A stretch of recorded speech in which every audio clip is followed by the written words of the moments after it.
Hello, चलो देखो, पढ़ा रहे थे ना बेटा।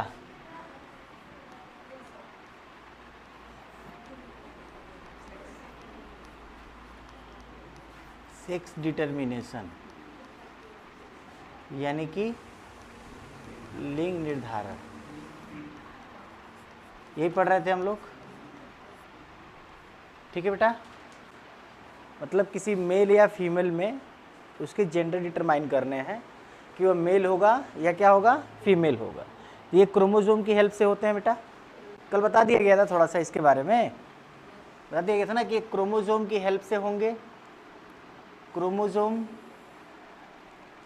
मतलब लिंग निर्धारण कितने तरह से होगा बेटा, 3 तरह से। लिंग निर्धारण कितने तरह से होगा, 3 तरह से। एक होता है क्रोमोसोमल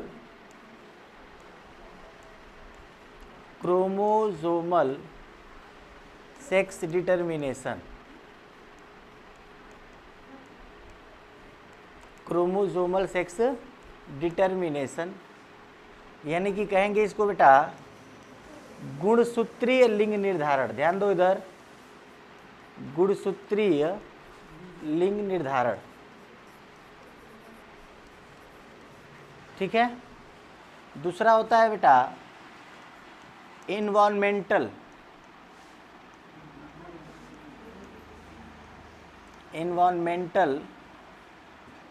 सेक्स डिटर्मिनेशन।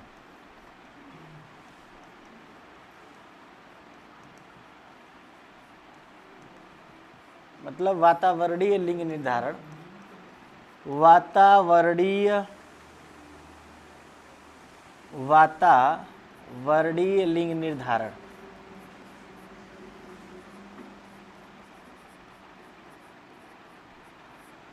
और ये होता है बेटा एनवायरमेंटल के बाद से हैप्लॉयड, डिप्लॉयड सेक्स डिटर्मिनेशन।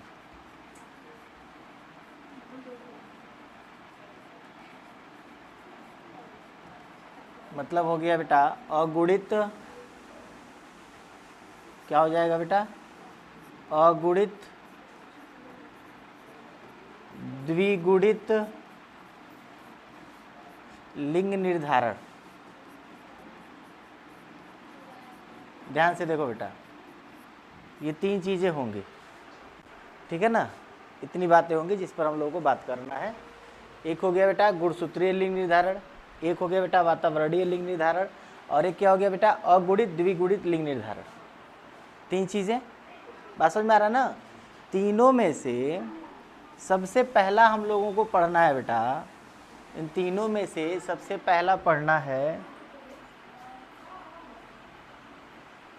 सबसे पहला हम लोगों को पढ़ना है, सबसे पहला इसमें पढ़ना है हम लोगों को बेटा क्रोमोसोमल सेक्स डिटर्मिनेशन। कल पढ़ाया नहीं थे ना, क्रोमोसोमल सेक्स डिटर्मिनेशन यानी कि गुणसूत्रीय लिंग निर्धारण।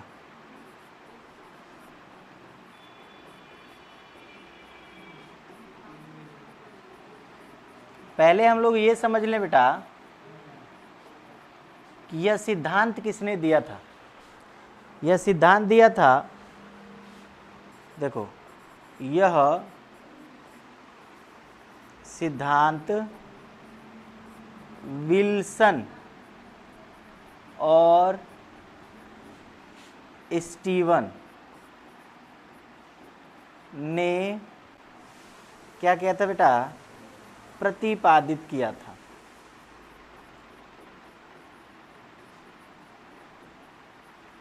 प्रतिपादित किया था।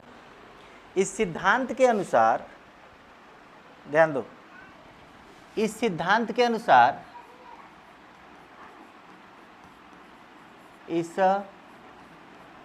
सिद्धांत के अनुसार, ध्यान देना बेटा, इस सिद्धांत के अनुसार क्रोमोसोमल में 2 तरह के क्रोमोसोम होंगे, 2 तरह के क्रोमोसोम होंगे बेटा। देखो दो तरह के क्रोमोसोम आपको देखने को मिलेगा। एक मिलेगा बेटा यक्स गुणसूत्र, ठीक है ना, क्या दिखेगा बेटा, यक्स गुणसूत्र, और एक दिखेगा बेटा यक्स वाई गुणसूत्र। ध्यान से समझो, एक यक्स गुणसूत्र और ये क्या दिखेगा बेटा, एक्स वाई गुणसूत्र, यक्स गुणसूत्र और यक्स वाई गुणसूत्र। और इसमें दिखेगा बेटा तो यक्स गुणसूत्र, हाँ चलो इसमें दिखेगा बेटा, इसमें भी दिखा यक्स या जेड, यक्स या क्या दिख रहा है बेटा, जेड गुणसूत्र दिख रहा है। और इसमें दिखेगा बेटा यक्स वाई या जेड डब्ल्यू, यक्स वाई या क्या बेटा, जेड डब्ल्यू गुणसूत्र देखने को मिलेगा। कहोगे सर ये है क्या, है ना बेटा, ध्यान समझना, इसमें क्या समझाने की कोशिश कर रहा है बच्चा, इसमें ये कह रहा है कि जो यह यक्स गुणसूत्र है, जो यक्स गुणसूत्र है, यह किस में दिखता है, मादा में। किस में दिखता है बेटा, मादा में। सब जानते हैं सर जी यक्स गुणसूत्र किस में होता है, मादा में होता है। और इसको हम समयुग्मक कहेंगे। क्या कहेंगे बच्चा, समयुग्मक। इसको हम क्या कहेंगे, समयुग्मक कहेंगे। तो एक हो गया बेटा मादा, यक्स क्या हो जाएगा, मादा, और यक्स डब्ल्यू क्या है बेटा, नर के लिए है। किसके लिए है, इसको विषम युग्मक कहेंगे। क्या कहेंगे बेटा, विषम युग्मक कहेंगे इसको बेटा, इसको विषम युग्मक कहेंगे, ठीक है ना। इसको समयुग्मक और इसको क्या कहेंगे, विषम युग्मक। ये नर में होता है। एग्जाम्पल के लिए आप सभी जानते हैं कि यह किस में दिखाई देगा बेटा, मनुष्य में। किस में दिखाई देता है बेटा, मनुष्य में। लेकिन जरा इस पर चर्चा कर लीजिए एक बार इस पर भी चर्चा करिए, देखिए क्या यह होता है। ये वाले क्रोमोसोम किस में पाए जाएंगे बेटा, देख रहे हो, इसमें ध्यान से देखो, जो यक्स है वह नर है, और जो यक्स वाई है वो क्या है बेटा, मादा है। दो ठीक उसके विपरीत, ठीक उसके क्या हो गया, विपरीत। जो यक्स है बेटा, यानी कि यक्स इसको बोलेंगे समयुग्मक। क्या कहेंगे बेटा, समयुग्मक कहेंगे, जो किस में होता है, नर में। किस में होता है बेटा, नर में। और जो यक्स वाई आ रहा है, या जेड या जेड डब्ल्यू, समझ रहे हो ना, जेड या क्या बेटा, जेड डब्ल्यू, तो विषम युग्मक हो गया ना बेटा। ये तो ये क्या हो गया, विषम युग्मक। क्या हो गया बेटा, विषम युग्मक हो गया सर। तो यह किस में देखने को मिलेगा, मादा में। सर ऐसा किस में हो रहा है, सवाल है ना कि सर ऐसा किस में हो रहा है कि समयुग्मक होने पर नर और विषम युग्मक होने पर मादा, जबकि हम लोगों में समयुग्मक होने पर मादा था और विषम युग्मक होने पर क्या था, नर था।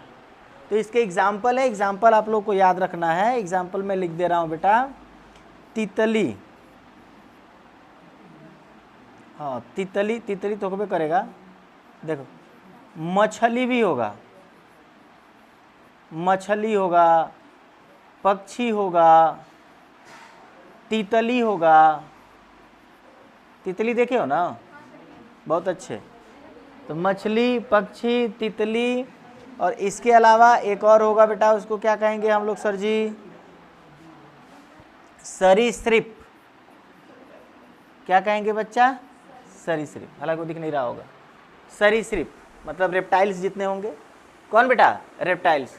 तो रेप्टाइल्स में भी, बटरफ्लाई में भी, पक्षी में भी और मछली में भी जो उनके क्रोमोसोम दिखाई देंगे, जो क्रोमोसोम उनके होंगे, वह क्रोमोसोम या तो यक्स होंगे तो वह नर होगा, और अगर यक्स वाई होंगे तो वह किस में होंगे बेटा, मादा में। किस में होंगे बेटा, मादा में। तो हमने एक प्रकार पढ़ा गुणसूत्री में, और वह कौन सा प्रकार है सर, तो इसको मैं यहाँ पर लिख दे रहा हूँ बेटा, यक्स तथा यक्स वाई प्रकार। क्या पढ़ा हमने बेटा, यक्स तथा यक्स वाई प्रकार, जो यहाँ पर है। मतलब क्रोमोसोम हमने यही ना पढ़ा है बेटा, यक्स पढ़ा है, यक्स वाई पढ़ा है। क्या पढ़ा, ये यक्स और यक्स वाई का मतलब क्या है, समझो जरा यहाँ पर। इसका मतलब क्या है बेटा, सर जी ये अगर नर में है, ये नर में होता है ना, तो ये बता रहा है कि इसके दो स्पर्म है, एगो यक्स है और एगो स्पर्म क्या है बेटा, वाई है। ये बता रहा है कि इसके जो क्या है बेटा, यक्स, और दोनों के दोनों क्या है बेटा, यक्स। मतलब दोनों के यक्स में एगो स्पर्म, हाँ फीमेल में, चलो फीमेल में दोनों के दोनों एग क्या होंगे भाई, फीमेल में दोनों के दोनों यक्स क्या होंगे बेटा, मतलब दोनों के दोनों अंडे क्या होंगे, यक्स होंगे। मेल में ऐसा नहीं है, दो स्पर्म है तो एक यक्स होगा, एक क्या होगा बेटा, वाई। एक यक्स होगा, एक क्या होगा बेटा, वाई होगा। बात समझ में आ रहा ना, ध्यान से देख लो एक बार। हम लोग क्या पढ़ रहे थे बेटा, सेक्स डिटर्मिनेशन पढ़ रहे थे सर, लिंग निर्धारण पढ़ रहे हैं। और लिंग का निर्धारण, जंतुओं में लिंग का निर्धारण क्या हो सकता है, क्रोमोजोमल हो सकता है, यानी कि गुणसूत्र के द्वारा होता है सर जी। इन्वायरमेंटल हो सकता है, यानी कि वातावरणीय हो सकता है सर जी, या अगुणित द्विगुणित के माध्यम से हो सकता है, अगुणित द्विगुणित के माध्यम से हो सकता है। मैं उसको भी अभी समझा रहा हूं। उसके बाद से सबसे पहला हमने क्या स्टार्ट करा बेटा, क्रोमोजोमल। क्या स्टार्ट करा बेटा, क्रोमोजोमल में हमने बताया कि गुणसूत्रीय लिंग निर्धारण को किसने दिया था, विल्सन और किसने बेटा, स्टीवन ने। विल्सन और किसने बेटा, स्टीवन ने।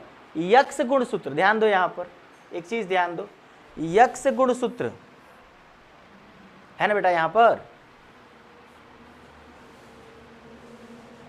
हैकिंग नाम सुने इनका, यक्स गुणसूत्र किसने दिया था बेटा, हैकिंग। यक्स गुणसूत्र की पहचान किसने कराई थी, हैकिंग भाई साहब ने कराई थी। किसने कराई थी बेटा, याद रहेगा ना, हैकिंग कर रहे थे बैठ के, नहीं ना, अच्छा।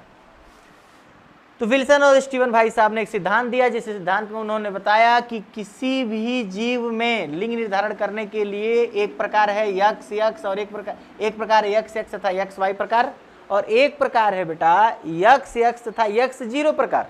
मैं भी बात कर रहा हूं, एक प्रकार तो उन्होंने ये बता दिया कि यक्स यक्स तथा यक्स वाई प्रकार, और दूसरा बता रहे हैं कि यक्स यक्स तथा यक्स जीरो प्रकार। मैं अभी पढ़ाने जा रहा हूं उसको। तो यक्स यक्स तथा यक्स वाई प्रकार में हमने देखा कि यक्स यक्स सर जी होता है मादा में, किस में होता है, और यक्स वाई किस में होता है, नर में। ऐसा केवल किस में देखने को मिलेगा सर, मनुष्यों में। कैसा देखने को मिलेगा कि इन लोगों में फीमेल में क्या होगा, समयुग्मक, और मेल में विषम युग्मक होंगे गुणसूत्र। लेकिन वहीं पर बात करेंगे अगर मछली की, पक्षी, तितली और सरीसृप की अगर बात करेंगे सर, तो इन लोगों में जो समयुग्मक होता है वह नर होता है, और जो विषम युग्मक होता है वो क्या होता है, मादा होता है। जो समयुग्मक होता है वो नर होता है, और जो विषम युग्मक होता है वो क्या होता है बेटा, मादा होता है। समयुग्मक नर, और ये क्या हो गया बेटा, विषम युग्मक मादा। मतलब ये लिंग निर्धारण करेंगे, और जेड जेड भी कर सकते हैं और जेड डब्ल्यू भी कर सकते हैं। बोलो क्लियर हुआ कुछ। देखो दूसरा प्रकार हम क्या कह रहे थे डिस्कस करने के लिए, दूसरा हम प्रकार डिस्कस करने के लिए कह रहे थे बेटा कि यक्स यक्स तथा यक्स जीरो प्रकार, यक्स यक्स तथा क्या बेटा, यक्स जीरो प्रकार, यक्स यक्स तथा यक्स जीरो प्रकार, जिसमें अगर यक्स यक्स की बात करेंगे बेटा तो ये मादा ही होगी, और यक्स जीरो की बात करेंगे बेटा तो ये क्या होता है, नर होता है। क्या होता है बेटा, नर होता है। ये जो है यह समयुग्मक हो गया सर, क्या हो गया बेटा, समयुग्मक हो गया सर। और ये क्या हो गया बेटा, विषम युग्मक। ये क्या हो गया बेटा, विषम युग्मक। एक समयुग्मक हो गया, एक क्या हो गया, विषम। सिंपल सा इसका एग्जाम्पल है, बहुत बढ़िया सा सिंपल से छोटा सा एग्जाम्पल है बेटा इसका। एग्जाम्पल ये है तिलचट्टा, देखे हो, हाँ कॉकरोच,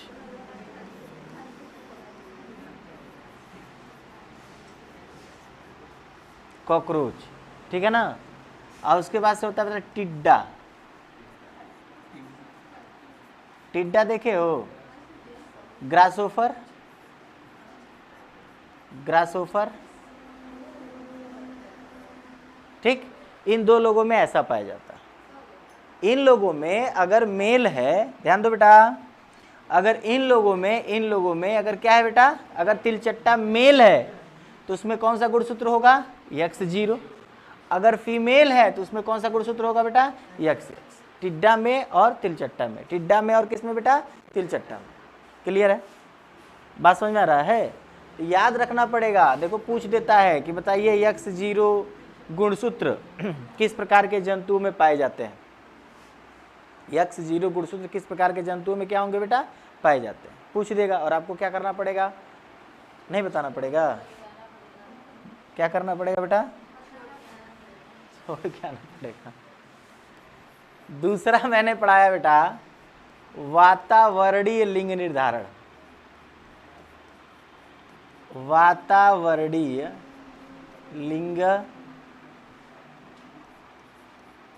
क्या बेटा, निर्धारण।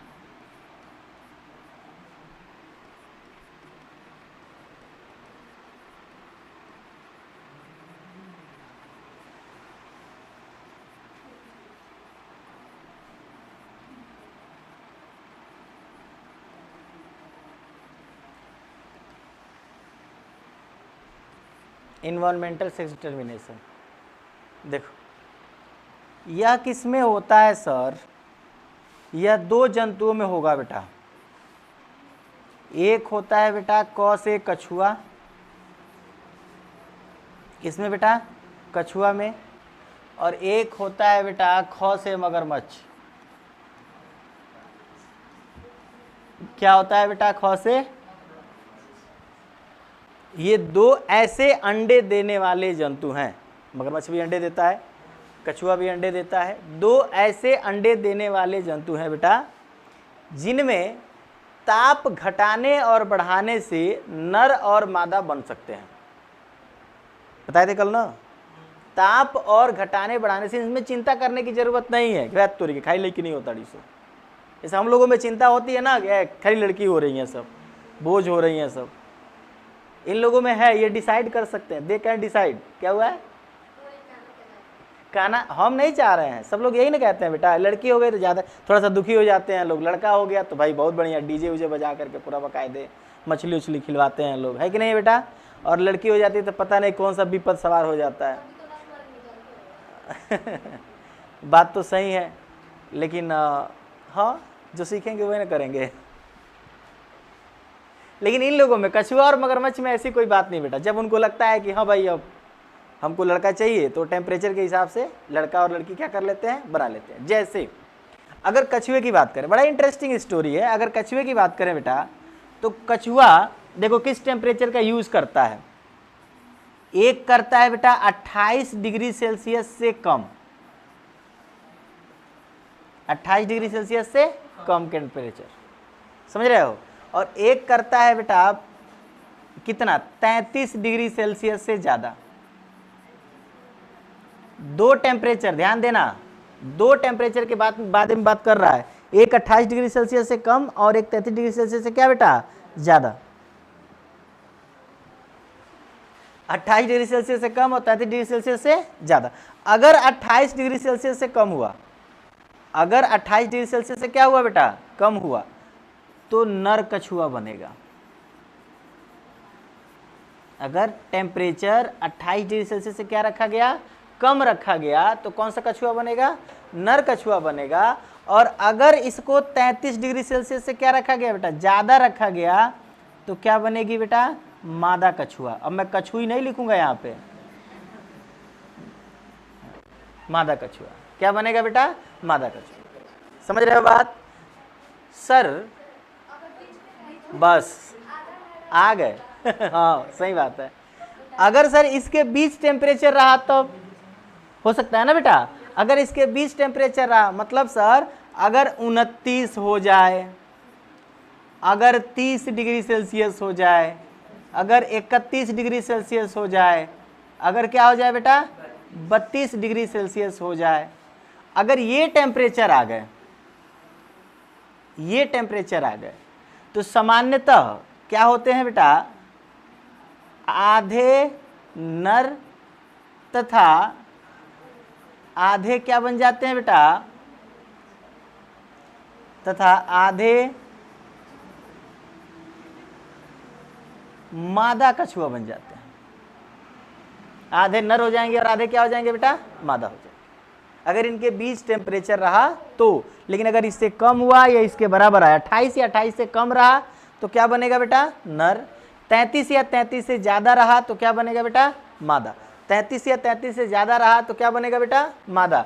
और अगर इसके बीच आ गया टेम्परेचर तो आधे नर और आधे क्या बनेंगे बेटा? मादा। अब ठीक है, आधे नर और आधे क्या बनेंगे बेटा? मादा। मतलब मतलब अगर उसने 100 अंडे दिए बेटा, अगर उसने कितने अंडे दिए? 100 अंडे दिए। ध्यान दो इधर, ध्यान दो बेटा, अगर वो 100 अंडे दिए मान के चलो, तो फिर 25 अंडे क्या हो जाएंगे? मेल के, और 25 अंडे किस में कन्वर्ट हो जाएंगे बेटा? फीमेल में। ऐसा नहीं है कि एक ही अंडा नर और मादा दोनों बनेगा। वही समझ रहे, बात समझ में आया? अब समझो कि अगर 100 अंडे अगर कछुए ने दिया, कितने अंडे दिए बेटा? 100 अंडे, तो उनमें शेयर कर लो। सर जी जरूरी है कि वह इवन नंबर में ही देगा, ऑड नंबर में नहीं दे सकता है? जैसे ऐसा नहीं हो सकता है सर कि वो 95 अंडे दे, हो सकता है ना बेटा?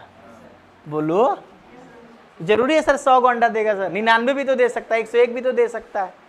तो अगर इतने अंडे दे तो क्या होगा? अगर इतने अंडे दे तो क्या होगा? फिर भी इसका आधा कर लो, फिर भी इसका क्या कर लो बेटा? आधा कर लो। बात समझ में आ रहा है? इसका आधा क्या बेटा? तो 47 और कितना बेटा? 47, तो लगभग 94 हो जाएगा। और एक जो है वो कोई बन जाएगा, चाहे नर हो जाए चाहे क्या बन जाए? मादा। उसके लिए डिसाइड नहीं है, मतलब एक एवरेज निकाल करके बता दिया जाता है कि आधे आधे होंगे। बात समझ में आ रहा है ना? देखो वो कछुए के ऊपर डिपेंड कर रहा है, हमारे और तुम्हारे ऊपर डिपेंड नहीं कर।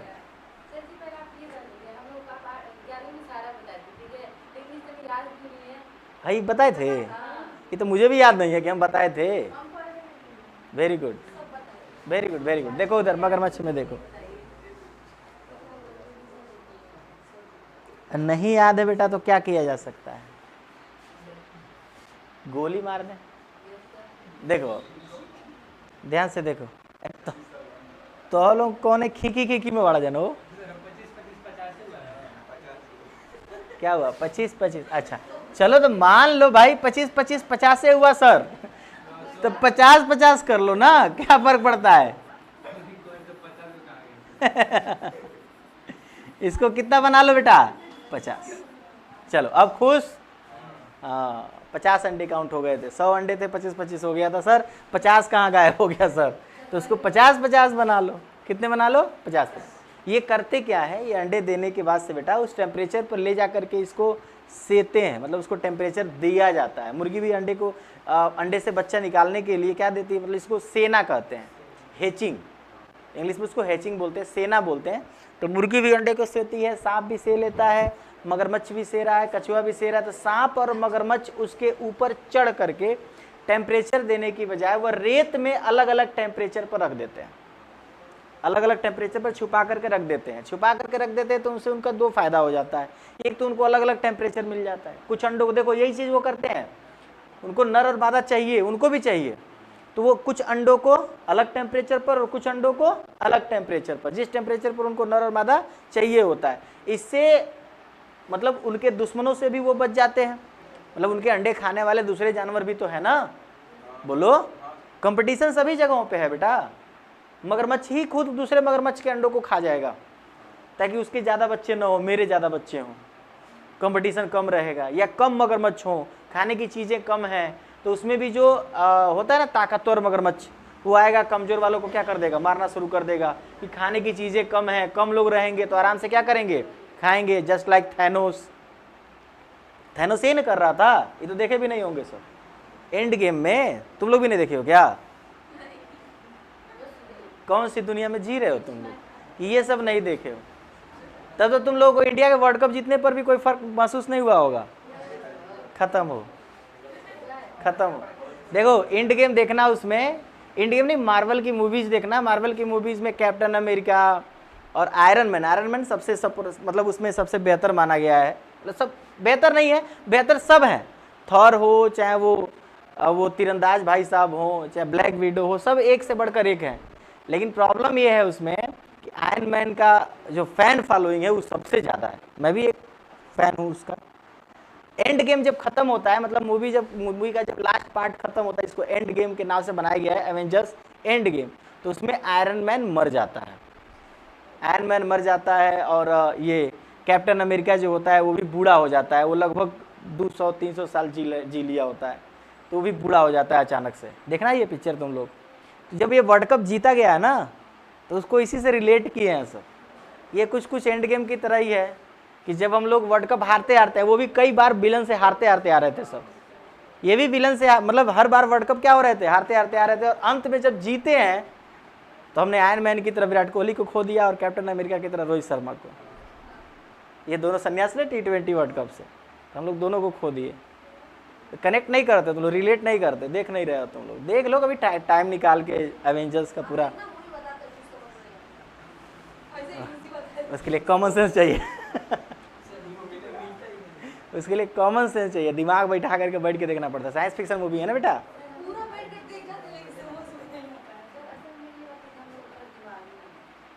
यूज नहीं करते हो। अब ऐसा तो है नहीं कि अब एंड गेम हेपर लगाएं और तुम्हें एक एक स्क्रिप्ट रोक रोक के समझाएं, देखो यहाँ क्या हो रहा है। ऐसा तो कर नहीं सकते हैं बेटा, मजबूरी है, नहीं हो पाएगा। किसी दिन खाली समय रहेगा तो कर लिया जाएगा, कोई बात नहीं। तो दिखा के क्या करेंगे, कौन देखेगा? नहीं, देख तो मगरमच्छ भी 2 टेम्परेचर पर लेके जाएगा बेटा, एक निम्न ताप पर और एक क्या बेटा, उच्च ताप पर। इसके पास कोई टेम्परेचर का ये सही सिग्निफिकेंट नहीं है कि हाँ भाई हम 33 डिग्री सेल्सियस या 44 डिग्री सेल्सियस पर हम लेके ही जाएंगे।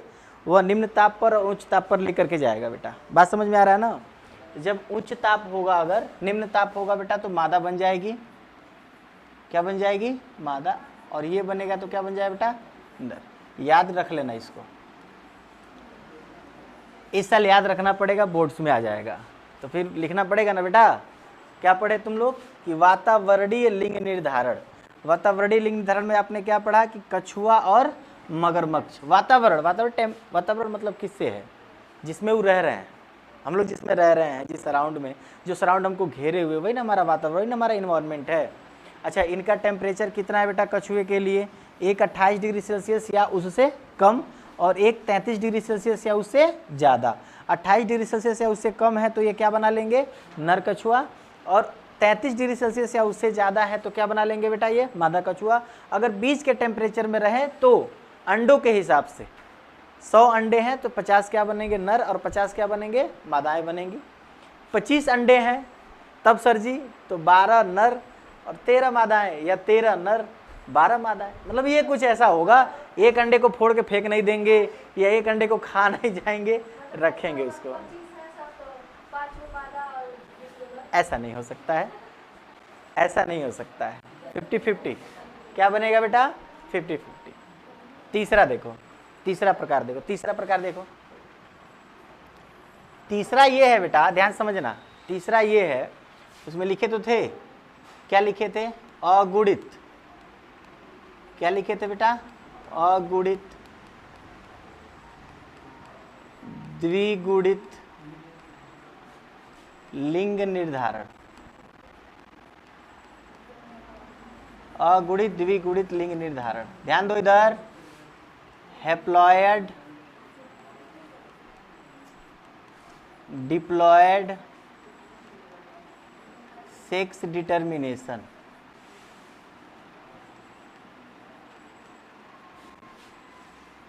हैप्लॉयड डिप्लॉयड सेक्स डिटर्मिनेशन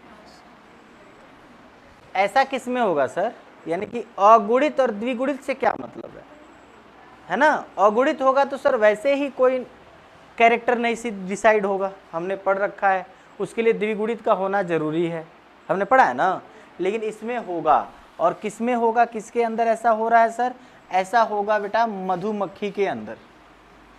देखे हो मधुमक्खी? तो मधुमक्खी के अंदर ऐसी पॉसिबिलिटी है। मधुमक्खी में 3 लोग इंपॉर्टेंट हैं बेटा। मधुमक्खी में कितने लोग इंपॉर्टेंट हैं? 3 लोग इंपॉर्टेंट हैं मधुमक्खी में। एक तो रानी मधुमक्खी होती है। कौन होती है बेटा? रानी मधुमक्खी। रानी मधुमक्खी मादा ही होती है, बस बाकी मादाओं की तुलना में इसका जो कह सकते हैं बच्चादानी वाला पोर्शन है, एज यूट्रस वाला पोर्शन है बेटा, वह बाकी की तुलना में इसका बड़ा होता है। तो जब बड़ा होता है तो ऐसी मान्यता है कि ये ज़्यादा अंडे कैरी कर सकती है। बड़ा होता है तो ऐसी मान्यता है कि वो ज़्यादा अंडे कैरी कर सकती है, इसलिए इसको रानी घोषित कर दिया जाता है। जैसे ही रानी घोषित कर दिया जाता है, उसके साथ पैदा लेने वाली जितनी भी मधुमक्खियाँ होंगी, ध्यान समझना, उन सबको श्रमिक घोषित कर दिया जाता है। क्या घोषित कर दिया जाता है बेटा? श्रमिक। ये श्रमिक जो होते हैं ये भी मादा मधुमक्खी होते हैं। कौन से मधुमक्खी होते हैं बेटा? मादा मधुमक्खी होते हैं श्रमिक। अब इन श्रमिकों में से देखो, ये बड़ी बढ़िया कहानी है, अच्छी कहानी है इन लोगों की। क्या कि जब अंडे देती हैं तो सर जी उसमें क्या एक एक को ऐसा मतलब बहुत सारे अंडे देते हैं ना, वो तो लाखों की संख्या में अंडे देते हैं सर। तो क्या उस लाखों में से केवल एक ही अंडे से ऐसी मधुमक्खी निकलती है जिसका बच्चादानी या यूट्रस इतना बड़ा दिखाई देगा, बाकी का नहीं होगा? ऐसे बहुत होते हैं बेटा, 10, 12, 15, 50, कभी कभी 100 हो जाते हैं सब। लेकिन होता क्या है कि अब देखो कंपटीशन, उन अंडों में से, चूंकि सेम टाइम पर अंडे आए हैं, लेकिन अब उन अंडों में से जिस अंडे से सबसे पहले मधुमक्खी निकल जाएगी उसी को रानी बनाया जाएगा, बाकी लोगों को वही रानी मधुमक्खी मार देती है। जितने उसके कॉम्पिटिटर हैं कि ये रानी बनने आई है, उसको मार दिया जाए, या तो उसे उठाकर आपस में वो बात करते हैं, उठा के बाहर फेंक दिया जाता है। क्या बेटा? नहीं, रानी को नहीं मार सकते हैं ना बेटा। उन लोगों में ये है, क्या है कि ये हमारा वंश आगे बढ़ा रही है, इसलिए हम लोग उसको, मतलब वो लोग उसको क्या करते हैं, नहीं मारते। अभी कहानी सुनो, देखो। तो रानी मधुमक्खी तब बनी, एक सिंगल होती है, लगभग 60,000, एक छत्ते में 60,000 मधुमक्खियां होती हैं बेटा। एक छत्ते में लगभग कितनी मधुमक्खियां होंगी? 60। पढ़ाऊंगा मैं एपी कल्चर, आगे जाकर के एक टॉपिक है उसमें पढ़ाऊंगा मैं मधुमक्खी पालन, तो मैं बताऊंगा, सब कुछ बताऊंगा, बहुत डिटेल में बताऊंगा। यहाँ पे रानी मधुमक्खी जो है वह एक है, और बाकी मिला के एक छत्ते के अंदर कितनी मधुमक्खियां बेटा? 60,000। कितने बेटा? 60,000। 60,000 का एगो मतलब पूरा बन जाएगा, उसमें एक रानी मधुमक्खी होगी। श्रमिक होंगे। अब ये श्रमिक का काम बांटा गया है।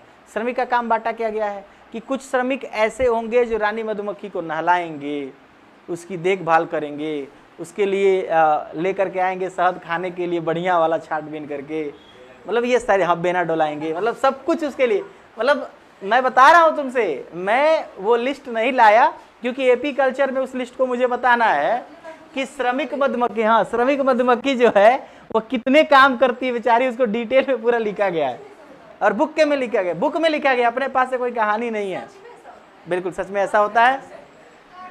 अब देखो, ध्यान से देखो, कार्टून भी देख लिया करो, उसमें भी मिल जाएगा। और एक होते हैं बेटा ड्रोन। एक क्या होते हैं बेटा?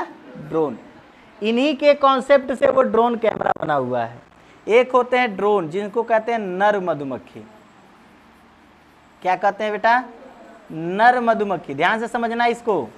नर मधुमक्खी जो होता है बेटा वह अगुणित होता है। नर मधुमक्खी क्या होता है बेटा? अगुणित होता है। और ये दोनों होते हैं, ये क्या होता है बेटा? द्विगुणित होते हैं। क्या होते हैं बच्चा? द्विगुणित। ध्यान से समझो, नर मधुमक्खी यानी कि ड्रोन कैसे देखें सर? तो आप देख पाते होंगे छत्ते के आसपास कुछ मधुमक्खियां बना रही होती हैं, दे आर ड्रोन। उनका कोई काम नहीं है सिवाय किसके? फर्टिलाइजेशन में सहयोग करने के। फर्टिलाइजेशन में एक बार एक ड्रोन मधुमक्खी का यूज अगर फर्टिलाइजेशन में हो गया, रानी मधुमक्खी को अगर युग्मक मिल गए हैं, तो फिर उस नर ड्रोन को छत्ते से घसीट करके बाहर फेंका जाता है। छत्ते से घसीट कर बाहर फेंक दिया जाता है बेटा, उसका कोई मतलब नहीं है। छत्ते के बाहर मंडराते रहिए और देखो मधुमक्खियां, खास करके नर मधुमक्खी जो है बेटा, वो ज़्यादा देर तक छत्ते से बाहर टिक नहीं पाएंगे। तो छत्ते के बाहर उनको फेंक दिया जाता है, बाहर उधर फड़फड़ा रहे होते हैं कि अंदर ले लो अंदर ले लो, लेकिन कोई अंदर नहीं लेता है और फिर अंततः वो छत्ता के नीचे मिलते हैं सर। तो हम लोग देखते हैं गिर के मर गए बना सर। समझ में आ रही है बात बेटा ना? आए